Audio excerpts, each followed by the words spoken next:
Happy New Year, Seawolves! I'm Conrad, I'm in the South Pacific and I'm in the Vendeeglobe, and it is the first, well, when you're watching this, it will be the 1st of January. I hope you had a great time bringing in the new year with friends and family. It's not something I got to do out here all by myself, but that means at least I have a clear head because I didn't go drinking last night. So I understand that all of you drink tea and coffee while watching this, so 3, 2, 1.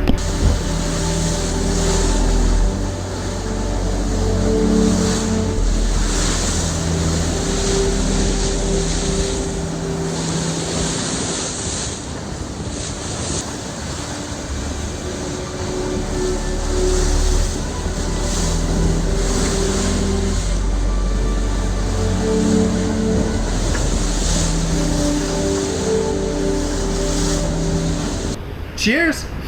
Welcome to today's episode. Just came up to where we're going, the sun don't shine. I'm going to do a little check in the bow.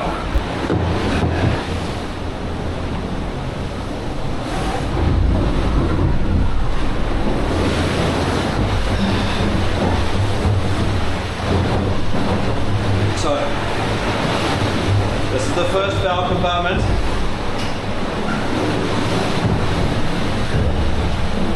This is the J3.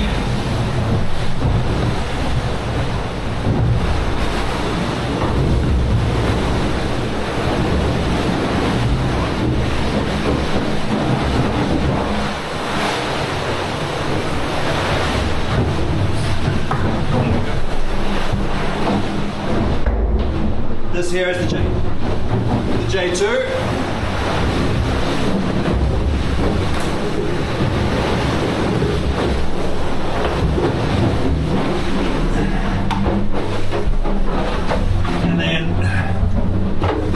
Crash box at the very front of the boat.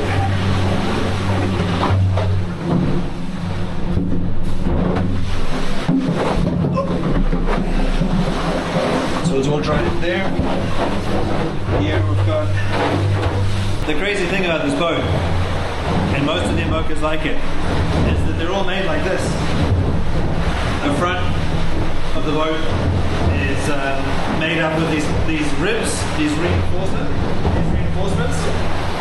and the skin in between the ribs on this boat is 5 to 6 millimeters thick. So you can hear those waves crashing underneath us. Boom! There's only 5 millimeters of carbon fiber separating me from the Southern Ocean right now. And I come up here regularly to do a check to make sure that everything is still glued together okay, and that the structure of the boat is okay. And then, wow.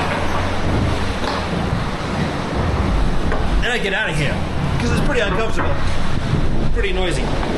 At the moment, I am just a few miles above the ZEA, or the Zone d'Exclusion Antarctique, basically known as the ice exclusion zone.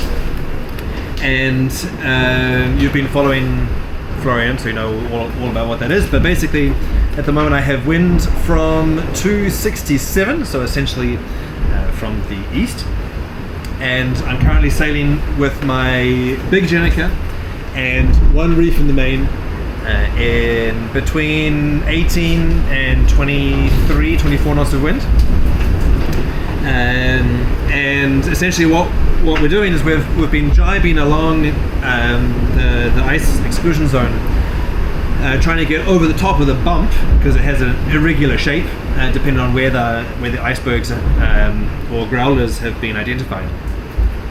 And the wind is going to shift essentially down into the south, and so as we get over the top of the bump of the exclusion zone, the wind is going to shift and we're going to move from VMG running to a pretty fast reach with the southerly. Basically a week for me until I get to Cape Horn. I think it's 2,500 miles that remain, and it's pretty cool. It's only 36 knots as a max wind in the forecast. In reality, there's going to be more on the water, but it's a pretty mild way of getting through the Pacific. For once, this ocean is actually living up to its name. So that's what's to come. So keep an eye on that shift, and it's going to be great to stop jibing every couple of hours and start heading east again on a reach instead of VMG. It's quite a bumpy sea state at the moment, and every once in a while it lines up and the boat just slides down a massive wave, and that can be a little bit scary when you've got a masthead sail up, because I don't want to drop the rig on this boat. And so what I've been doing is, I'll show the video now, is that I've been peeling between the masthead Jeancarlo and the fractional Jeancarlo. So here you can see me moving from the fractional to the masthead, deploying the bigger sail around the outside of the smaller one, then once that's in, filling up the inner sail.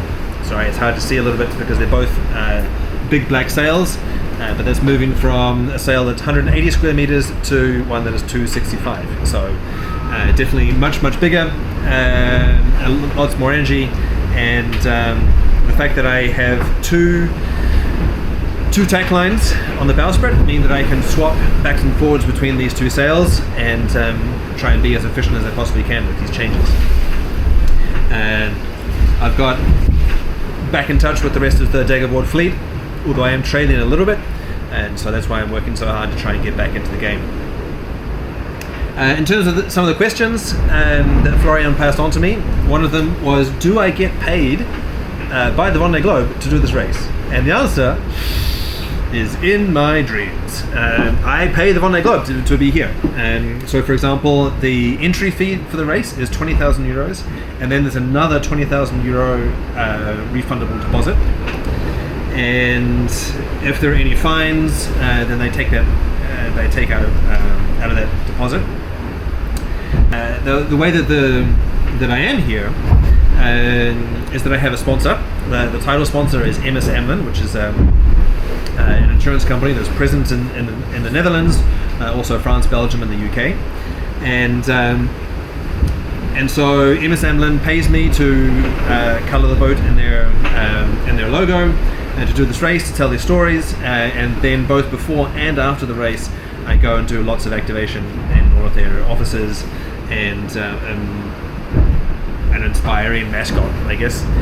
So it's pretty grey out here at the moment. That's kind of the style that we've got going on here in the Southern Ocean. And despite the 100% cloud cover, there is still enough energy in that sun going into the solar panels to charge the batteries and run the whole boat. So last night I did a little bit of hydro generator charging, but mostly for the past week it's been 100% solar and certainly zero diesel generator. I haven't turned the engine on once during the course of this whole race, so that's pretty cool. But I've also tried to tell the story of this race from the outside by showing you the drone perspectives, and that's something that I've been working on. I do train at home to make sure that I can not crash it into the sea and get the basics down, and certainly catching it is the hardest job.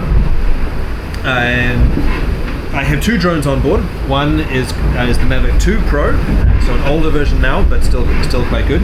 And then I have the DJI Avata 1, the FPV drone that allows me to give these super dynamic shots. Yeah, it's really fun to fly that little drone, doing loops around the boat. But obviously bringing it back is really hard. So the Mavic I can catch with a hand, so I've got a handle on it that allows me to do that, but the Avata is too small and too nimble, I can't catch it safely.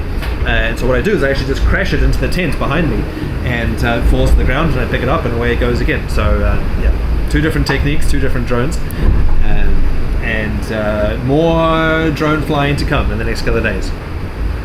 And then another question was, how did I get here? Well, this edition of the Vendeeglobe is my fourth race around the world as a skipper. And my first one was in 2011 in the double-handed Global Ocean race, and then I did the Barcelona World Race, double-handed on the Mocha 60s, the Vendee in 2016, and then now this one. And basically what happened is I had my early childhood in New Zealand, then I went to America for high school and university, and it was there that I started my own bike company, and I was building bicycles and managing the company. I was also in university doing economics, and also working as a bike mechanic, and of course racing bikes. And so it was this sort of mix of management, sports, technical, mechanical aptitudes, and sort of marketing and communication that I was doing that sort of made me realize that I could come to front and do what I'm doing. And that's because being a skipper is you have to be an expert in all of those different fields. And so in 2007, when I got my diploma, I left the United States. I went first to the UK and worked there for a little while as a sailmaker and a yachting instructor, and then I moved to France, and I started my career there by finding some sponsorship to do the mini transat in 2009, and then the route de Rome in 2010 on a class 40, and then into my round the world races. And so it is an enormous challenge. You do need to be, as I said, a specialist in many different fields. Just during the course of the race here, I've had to repair sails, I've had to do composite repair, I've had to do electrical and hydraulic repairs, as well as knowing what all of these multitudes of ropes do, and figuring out where best to point and place the boat. So it's really exciting and interesting because it's multidisciplinary. No day is like another, either at sea or on land. But it's the life of an entrepreneur. I work really hard, so many hours. I do so many jobs because we've had a small budget and a small team, and so lots of the different jobs, including the accounting, has fallen to me. So yeah, if this is exciting, then please come try. It's an awesome life. It's an incredible challenge because it is the summit of all of these different disciplines. You have to be a spectacular sailor, a great communicator, a really good technician, and you need to have enough luck to find a sponsor at the right time who's interested in telling a story that's similar to yours. So I'll leave you there because I don't want to dominate Florian's episode today. But if you have any more questions, please put them down below in the comments on this video. I'll come back in a couple of days and have a look, and we'll try and reply to those questions on my channel, which is Conrad Ocean Racing on YouTube. Please come along and subscribe. I'm doing my best to sort of peel back the curtain and bring you into the Vendeeglobe in the sort of most unvarnished, authentic way possible. So please come along. Thanks very much. And how was that for opening this new year? Happy New Year, Wolves! Super cool of Conrad to join us for the first show of this year, and very nice to see that he's doing well. He's obviously very tired, but very nice to see and answer some of your questions. Also very interesting, I just found out because I was texting with him earlier, and I actually didn't know exactly what type of FPV drone he had, so he told me he has an Avata 1, and I actually got the Avata 2 for Christmas, so that's kind of nice. I was actually testing it this morning because we have a proper storm going on. It's blowing about like 50 knots in the gust here overnight, and throughout the day still some very strong gusts. Pretty gray here in Amsterdam, and we got a big 1st of January storm with wind speeds up to 50 knots. So it was high time I did a little check on my own little beauty here. I hadn't been here for quite some days, shooting the show and everything. I haven't really sailed, so I figured do a quick boat check and make sure that all my lines are good. Ooh, it's really blowing. So I figured, since I'm planning to also use this drone for some offshore adventure videoing, let's say, of sailing, I figured it would be a good test to kind of test drive it sorry, a bit in the strong winds, and well, that was quite interesting. Like, I'm pretty good with like the normal drones, but this was actually my first time flying an FPV drone. I've never flown an actual FPV drone before, And wow, that's like quite challenging, especially when you see it like do this all the time. That's just from extremely strong gusts coming from the side. So let's just say I didn't really dare to take it up any higher than about like 20 or 30 meters. Because the wind is just so strong, I was a little bit afraid that it actually sort of would flip over and maybe crash, and I didn't want to break it on the first day. So next time I'll fly it in some more lower winds to try it. But mucho respect that Conrad's able to sail, well, the earlier version, but it's pretty close, I guess, to this one, around his boat like that, also still in pretty strong winds, and keep it all good. And funny that he is also using the strategy of just crashing it into the tent of the boat, because that's specifically why I wanted to get this one, because it has the prop guards. So I also have my tent on my boat, and my intention is also fully that when I actually fly it in a bit stronger winds, trying and just crashing this when I want to, like, well, lightly crash it of course, in order to land it back on board once I've done my shooting. So I'm very curious how it will go, but good to see that expert Conrad is also using that, so that gives me some hope that I'll probably be able to figure it out. So very nice little detail there. Okay, so as far as the rest of the fleet, New Year's Eve, Old Year's Eve, New Year's Eve was a pretty good 24 hours, except for Jeancarlo Pedote. He ran into rudder problems. Basically what happened, so you've seen that many of the ships, not all by the way, but many of them have a rudder that can swoop up, that can sort of click upwards. That's both handy because it loosens the resistance when they're not really using that rudder, because the boat is heeling over, so they're usually using only one of the rudders, so they can take the other one away. And that makes like a less chance of it damaging. If it hits the water, there's no friction, so it's just a better way to do it. But there also is, with most of them, a pin in it, so that if some pressure hits it, that pin can sort of break, and it will up the rudder also at a certain amount of power to kind of save the rudder in case you run into something. And so I don't know if there was actually a problem with his pin, but his problem was that his rudder kept kind of clicking up, let's say. And then of course when you don't have a rudder, the boat immediately broaches. So he had several broaches in fairly high waves and strong winds. So he ended up actually forcing the rudder down, to basically using some ropes to make sure that it couldn't go up. And then a little bit later he found out that his engine didn't start anymore, and so he's been disassembling that over the last 8 hours or so, tinkering with it, trying some different things, but so far still hasn't managed to get it back up and running. So he's a bit dealing with some issues, none of it for now like any like race ending disasters or anything like that, but still quite a trying 18 hours or so that he's been dealing with these two kind of problems, and a little bit of a cascade there also, as we see more often. But that was really the only real problem of note. For the rest, everybody doing really good. So let's dive straight into the technical analysis here. So in front, yeah, it's slow going. The fleet's still compressing for the most part. Sebatian, of course, very much stuck in very low winds here off the coast. Then both Charlie Dallin and Jan Richomme both picking up the speed a little bit, but still pretty low. If you look at the 24-hour VMCs, where they're like 10.9 knots and 9.5 knots. So definitely no world record-setting speeds there, and of course the group behind. So Thomas Ruyant doing also about 10 knots. They're sailing mostly fully upwind now, so it's not going super fast for them either. And the rest doing similar speeds. So they're all around like 9, 10, some of them like 8. That's a bit around.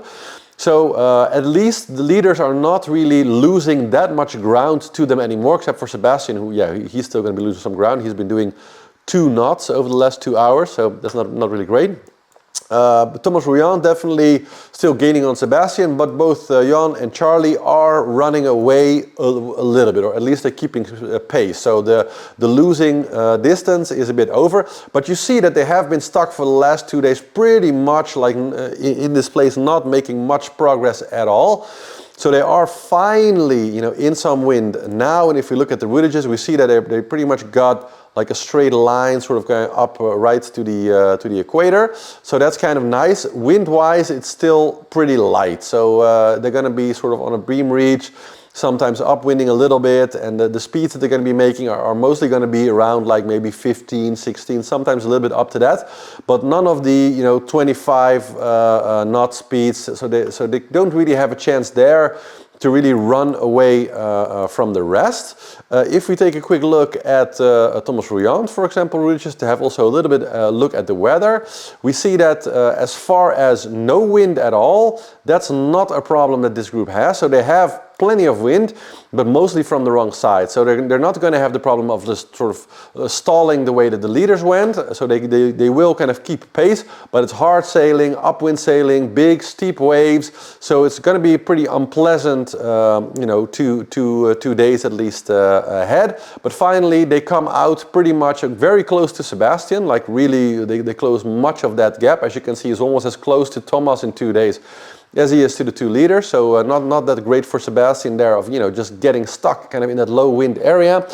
And as for the rest, the wind through here also looks pretty steady. So they'll slow down again a little bit, but at that point the leaders will also slow down in the doldrums probably around this line just a little bit. So all in all, I think they're going to take this particular distance with them into the kind of into the northern Atlantic, which means that they'll start that particular part of the race with about an 800 or maybe 700 mile lead overall, which is still pretty good, you know, but yeah, it is you know, the kind of distance that is, you know, if you think of the speed record being a little bit over 600 miles in a day, now they're not going to be making that. But still, if your total lead is about 700-800 miles, that means that a day or 2 days of sort of like pretty low speeds, and the rest, you know, maybe doing faster speeds, then there is definitely still a chance, you know, to actually catch up. So it is nice that the race is still live all the way to the start. It's really not set that the two gents in front definitely will win. There is still a chance, especially for that second foiler group, to still somehow get in there and cause a little bit of an upset if the circumstances are just wrong or just right, however you want to. Whoever you're a fan of, I guess depends your vision on that. Then good news for Samantha Davis, Clarice Kramer, and we have Benjamin Dutroux, I think here. Yeah, Benjamin Dutroux. They're all about to pass the Cape. As you can see, they're very close now, and they're right off the weather. So yeah, they got a real you know, stalling problem as was predicted yesterday, and we see that Samantha Davis used that very much to her advantage, as she was like pretty far behind the two of them, and she really caught up very nicely. So the three of them kind of back together. Then we have Jean Le Cam beautifully continuing his lead there. And yeah, very much still slowly but certainly kind of closing that gap towards Damien Seguin and Roman Athanasio, although they are in substantially more wind now than him. So it does stand to reason that over the next like 24 hours or so, they're probably going to run out on Jean a little bit again. I think also that the wind is like quite low now, close to the ice gate. So originally his course was pretty close to that. But yeah, I see that that it's now showing a bit more of a higher course for him also, which means a bit more miles.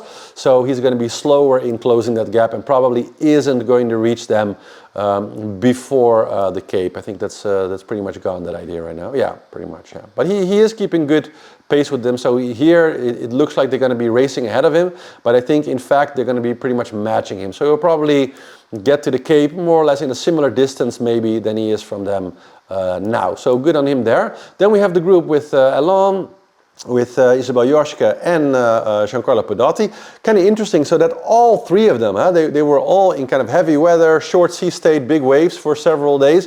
And so all three of them have some pretty major setbacks over the last 2 days. Ellen Rora losing his sail, Isabelle Joschke with losing her foil and some engine problems. And now Jeancarlo Pedote having a problem with his rudder and also engine problems. So yeah, this whole group here having a pretty bad time of it. So let's hope that over the next few days they do a little bit better. Then we have the group with Conrad that we just saw. Conrad actually himself fell back a bit more. I think he's kind of in the end of the group now. Yeah, so he actually fell back to last place in that group, probably because he was working on the episode for us, of course. So thank you there for your sacrifice, Conrad. Right behind Kajira Shirishi, who actually overtook him again in the night, and also slightly overtaken by JX Shade. Now, it is an artifact of the fact that they're just tacking all the time, right? So they're just in a big jibing battle altogether. So I do think that, yeah, it's a bit of a moment that we're looking at, but basically it's changing all the time. So if you look an hour from now, it's going to be different, and an hour from now, it's going to be different again, etc., because that's just a little bit the name of the game of the weather that they're in, and they just have to keep jibing every time they hit the ice exclusion line. So let's see if it gets a little bit better for them over the next 24 hours, but I think it will still continue for a while. Then we see Toot Good literally pointing completely in the wrong direction, because Ollie unfortunately ran into a wind hole. So as you can see, he's just completely stuck. He's been doing 0 knots over the last hour and only 4 knots over the last 4 hours. So let's take a look when he's actually going to be getting some wind again. Ooh, that looks not very... So it could be the next 10 or 12 hours of him not getting any wind, basically. So he's going to be staying kind of stuck in place there. That's unfortunate. I guess he made a tactical mistake to just go south, and maybe should have gone a little bit higher. It is what it is. Then Anton Kornak, yeah, sailing along nicely, good averages in pretty light winds, 9 knots, but still good. Shanshan Zhu keeping up nicely with them, so they've actually now gotten close enough to each other that you could say that they're a little bit dueling there. So we got like a new duel in the end of the fleet, which is kind of nice. So we got one duel here. Then we have the continuing duel here by Fabrice Amdeo and Manuel Cosin. So they are running in, so they both, by the way, didn't take the route towards New Zealand, as I already said, they probably wouldn't, but they are right stuck on this area with basically no wind, with this big ridge here. So it looks like they're going to be slowing down for a little bit. And if we actually adjust the routage for them, let's take a quick look. Yeah, so the rendezvous here with Dennis van Wijnberg still maybe a few more days away, but it still looks like they might actually get there as they kind of together run into another wind hole in about a day and a half from now. So yeah, like as you can see, they've got a pretty patchy weather ahead to navigate through, with some pretty windless spots here. All this kind of sort of streaks here coming off of the various systems kind of rolling around. Sometimes you have that in the wake of a big load, that you just get very kind of chaotic weather if there's no impetus there. But so, yeah, that's it for the end of the fleet, and that's it for this first update of 2020-25. So again, thank you all for watching. Again, Happy New Year, Wolves. Really the best of wishes to all of you, and see you in 24 hours. Ciao, ciao!